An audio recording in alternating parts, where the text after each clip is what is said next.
So the title of my spoken word is Ashes to Beauty. Ashes to Beauty.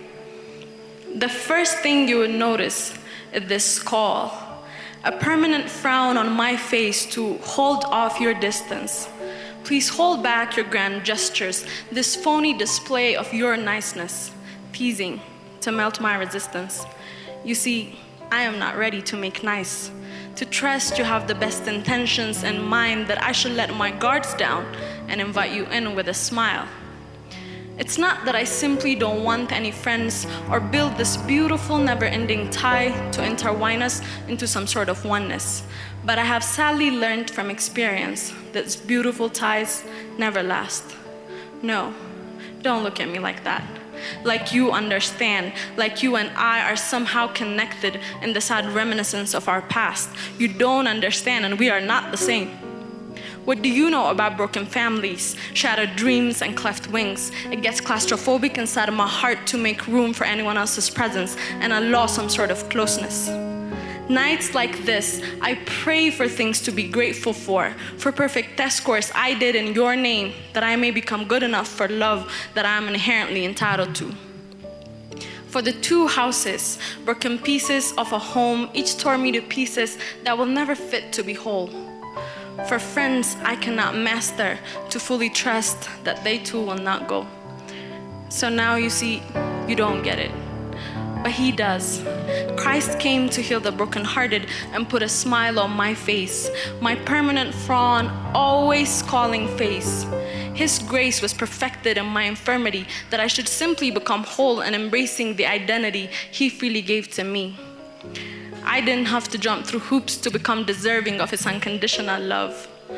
My mind that used to be so busy counting reasons not to stay, your wrongs, your imprudence, that snorting sound you make whenever you laugh, as a proof of your fragile humanity, now reclines all judgment and makes room for your mistakes, and pray that you should be perfected in his grace.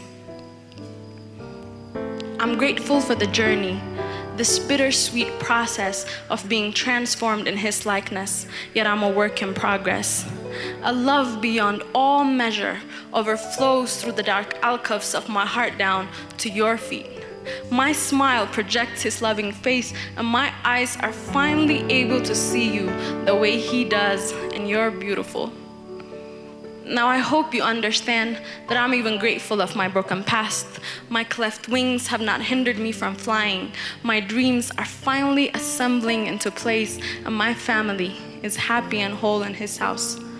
I'm grateful that my story should be a testimony. He can truly turn ashes into beauty and bring forth greatness, so unparalleled. Lost in his vast, all-consuming love, my heart opens wide, even to the ones who's caused the pain in the past. I'm grateful of childhood's innocence and the impulse of love from my parents, for lessons learned and failed attempts. My paths were rooted back to his dwelling place and my unique walk towards his fullness.